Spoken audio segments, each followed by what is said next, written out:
नमः ॐ विष्णुपादाय कृष्णप्रेष्ठाय भूतले श्रीमदे भक्तिवेदान्त स्वामिन् इति नामिने।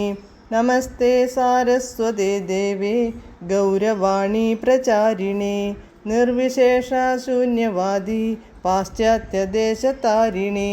जय श्रीकृष्ण चैतन्य प्रभु नित्यानन्द श्री अद्वैत गदाधर श्रीवासादि गौरभक्तवृन्द।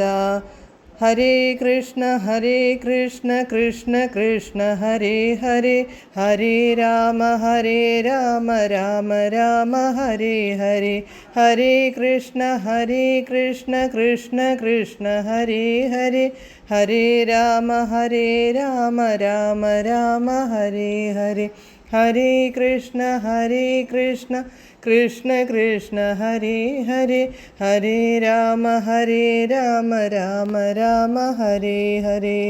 പരമദിവ്യോത്തമ പുരുഷനായ ശ്രീകൃഷ്ണ ഭഗവാന്റെ കഥകളാണ് ശ്രീകൃഷ്ണ എന്ന പുസ്തകത്തിലൂടെ പറയുന്നത്. ഓം നമോ ഭഗവതേ വാസുദേവായ, ഓം നമോ ഭഗവതേ വാസുദേവായ, ഓം നമോ ഭഗവതേ വാസുദേവായ. നാരായണം നമസ്കൃത്യ നരം ചൈവ നരോത്തമം ദേവീം സരസ്വതീം വ്യാസം തതോ ജയമുദീരയേത്. നഷ്ടപ്രായേഷു ഭദ്രേഷു നിത്യം ഭാഗവത സേവയാ ഭഗവത്യുത്തമശ്ലോകേ ഭക്തിർഭവതി നഷ്ടികി. അധ്യായം 81. കൃഷ്ണനും ബലരാമനും വൃന്ദാവനവാസികളെ കാണുന്നു. Page number 791. യദുക്കൾ നടത്തിയ ആചാരപരമായ കർമ്മങ്ങൾക്ക് ബാഹ്യമായി കർമ്മികളുടെ അനുഷ്ഠാനപരമായ കർമ്മങ്ങളോടു സാമ്യമുണ്ടായിരുന്നു. കർമ്മികൾ അനുഷ്ഠാനങ്ങൾ നടത്തുന്നത് സുഖഭോഗങ്ങൾക്കു വേണ്ടിയാണ്.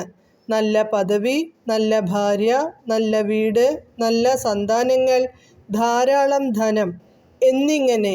പക്ഷേ യദുക്കളുടെ അഭിലാഷം വ്യത്യസ്തമായിരുന്നു. കൃഷ്ണനിൽ നിരന്തരമായ ഭക്തിയും വിശ്വാസവും അർപ്പിക്കുക എന്നതായിരുന്നു അവരുടെ ലക്ഷ്യം. യദുക്കൾ മുഴുവൻ വലിയ ഭക്തന്മാരായിരുന്നു. അങ്ങനെ പല ജന്മങ്ങളിലായി സഞ്ചയിച്ച പുണ്യകർമ്മങ്ങളുടെ ഫലമായി ഭഗവാൻ കൃഷ്ണനുമായി സദാ ബന്ധപ്പെടാനുള്ള അവസരം അവർക്കു കൈവന്നു. കുരുക്ഷേത്രത്തിലെ പുണ്യതീർത്ഥങ്ങളിൽ സ്നാനം ചെയ്യുമ്പോഴും സൂര്യഗ്രഹണ ദിവസം അനുഷ്ഠിക്കേണ്ട നിയാമക തത്വങ്ങൾ ദീക്ഷിക്കുമ്പോഴും ബ്രാഹ്മണ ഭോജനം നടത്തുമ്പോഴും അവരുടെ സർവകർമ്മങ്ങളിലും കൃഷ്ണനോടുള്ള ഭക്തിയെക്കുറിച്ചു മാത്രമാണവർ ചിന്തിച്ചിരുന്നത്. അവർക്ക് ആരാധ്യൻ ഭഗവാൻ കൃഷ്ണൻ മാത്രമായിരുന്നു. ബ്രാഹ്മണരെ ഊട്ടിയ ശേഷം അവരുടെ അനുവാദത്തോടെ പ്രസാദം സ്വീകരിക്കുക എന്നത് ആതിഥേയൻ്റെ ഒരാചാരമാണ്. അങ്ങനെ ബ്രാഹ്മണരുടെ അനുവാദത്തോടെ യാദവരെല്ലാം ഭക്ഷണം കഴിച്ചു. തുടർന്നു വൻമരങ്ങളുടെ തണലിൽ അവർ വിശ്രമിച്ചു. വേണ്ടത്ര വിശ്രമിച്ച ശേഷം സന്ദർശകരെ സ്വീകരിക്കാൻ തയ്യാറായി. സന്ദർശകരുടെ കൂട്ടത്തിൽ ബന്ധുക്കളും മിത്രങ്ങളും ഒപ്പം സാമന്ത രാജാക്കന്മാരും ഭരണാധിപന്മാരും ഉൾപ്പെട്ടിരുന്നു. മത്സ്യം, ഉശീനരം, കോസലം, വിദർഭം, കുരു, സ്യഞ്ജയം, കാംബോജം, കേകയം എന്നീ പ്രവിശ്യകളിലെയും മറ്റു പല ദേശങ്ങളിലെയും രാജാക്കന്മാർ സന്ദർശകരായി എത്തിയിരുന്നു. ഭരണാധിപന്മാരിൽ പലരും ശത്രുവൃന്ദത്തിൽപ്പെട്ടവരായിരുന്നു, ചിലർ മിത്രങ്ങളും. എന്നാൽ സന്ദർശകരിൽ ഏറ്റവും പ്രധാനികൾ വൃന്ദാവനത്തിൽ നിന്നുള്ളവരായിരുന്നു. കൃഷ്ണനെയും ബലരാമനെയും വിട്ടുപിരിഞ്ഞതിൽ നന്ദമഹാരാജാവിൻ്റെ നേതൃത്വത്തിലുള്ള വൃന്ദാവനവാസികളെല്ലാം ഉത്കണ്ഠാകുലരായിട്ടാണ് ജീവിച്ചു പോന്നത്. സൂര്യഗ്രഹണത്തിൻ്റെ അവസരം ഉപയോഗിച്ച് അവരെല്ലാം തങ്ങളുടെ പ്രാണനും ആത്മാവുമായ കൃഷ്ണനെയും ബലരാമനെയും കാണാനെത്തിയിരിക്കയാണ്. യദുവംശത്തിൻ്റെ ഉറ്റ സുഹൃത്തുക്കളും അഭ്യുദയകാംക്ഷികളുമായിരുന്നു വൃന്ദാവനവാസികൾ. ദീർഘകാലത്തെ വേർപാടിനു ശേഷം രണ്ടു കക്ഷികളും തമ്മിലുണ്ടായ കൂടിക്കാഴ്ചയിലും പരസ്പര സംഭാഷണത്തിലും ഏറെ സന്തോഷിച്ചു. ആ രംഗം അനന്യമായിരുന്നു. ദീർഘമായ വേർപാടിനു ശേഷം കണ്ടപ്പോൾ അവരിൽ ആഹ്ലാദം അലതല്ലി. അവരുടെ ഹൃദയമിടിപ്പ് വർദ്ധിച്ചു. മുഖം പുതുതായി വിരിഞ്ഞ താമരപ്പൂ പോലെ വികസിച്ചു. കണ്ണുകളിൽ നിന്നു ബാഷ്പബിന്ദുക്കൾ ഉതിർന്നു. അത്യധികമായ പരമാനന്ദത്തിൻ്റെ ഫലമായി ക്ഷണനേരത്തേക്ക് അവർ നിശബ്ദരായി നിന്നുപോയി. മറ്റൊരു തരത്തിൽ പറഞ്ഞാൽ അവർ സന്തോഷ സമുദ്രത്തിൽ ആണ്ടുപോകുവാൻ തുടങ്ങി. പുരുഷന്മാരെ പോലെ തന്നെ സ്ത്രീകളും ഇതേ രീതിയിലാണ് പരസ്പരം കൂടിക്കണ്ടത്. മൃദുവായി പുഞ്ചിരിച്ചുകൊണ്ട് തികഞ്ഞ വാത്സല്യത്തോടെ പരസ്പരം നോക്കി അവർ സൗഹൃദപൂർവം അന്യോന്യം കെട്ടിപ്പിടിച്ചു. ഇങ്ങനെ പരസ്പരം കെട്ടിപ്പിടിച്ചപ്പോൾ അവരുടെ സ്തനങ്ങളിൽ പൂശിയിരുന്ന മഞ്ഞളും കുങ്കുമവും ഒരാളിൽ നിന്നു മറ്റൊരാളിലേക്ക് പകർന്നു. അവർ സ്വർഗീയാനന്ദം അനുഭവിച്ചു. ഹൃദയം ഹൃദയവുമായി ഇപ്രകാരം ആശ്ലേഷിക്കപ്പെട്ടപ്പോൾ അവരുടെ കവിൾത്തടങ്ങളിലൂടെ കണ്ണുനീർ ധാരധാരയായി പ്രവഹിച്ചു.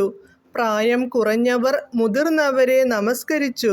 മുതിർന്നവർ പ്രായം കുറഞ്ഞവരെ അനുഗ്രഹിച്ചു. ഇങ്ങനെ അവർ പരസ്പരം സ്വാഗതമരുളി, കുശലങ്ങൾ അന്വേഷിച്ചു. അവസാനം അവരുടെ എല്ലാം സംഭാഷണം കൃഷ്ണനെക്കുറിച്ചു മാത്രമായി. അയൽക്കാരും ബന്ധുക്കളുമെല്ലാം കൃഷ്ണൻ്റെ ഈ ലോകത്തെ ലീലകളുമായി ബന്ധപ്പെട്ടവരായിരുന്നു. അപ്പോൾ സ്വാഭാവികമായും അവരുടെ പ്രവർത്തനങ്ങളും കൃഷ്ണനെ കേന്ദ്രീകരിച്ചായിരുന്നു.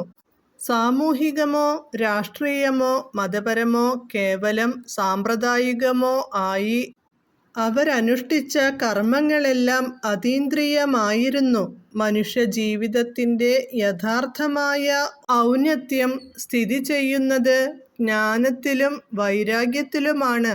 ശ്രീമദ് ഭാഗവതം 1-ാം സ്കന്ധത്തിൽ പറയുന്നതുപോലെ കൃഷ്ണനു നൽകുന്ന ഭക്തിയുത സേവനം പരിപൂർണ ജ്ഞാനവും വൈരാഗ്യവും സ്വയം സൃഷ്ടിക്കുന്നു.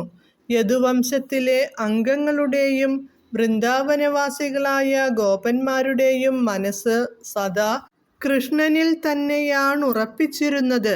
സർവവിധമായ ജ്ഞാനത്തിൻ്റെ ബാഹ്യലക്ഷണമാണത്.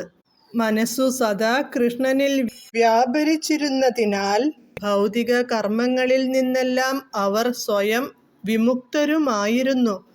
ശ്രീലരൂപ ഗോസ്വാമി പറയുന്നതനുസരിച്ച് ജീവിതത്തിൻ്റെ ഈ ഘട്ടത്തിനു യുക്തവൈരാഗ്യം എന്നാണ് പേര്. ഹരേ കൃഷ്ണ.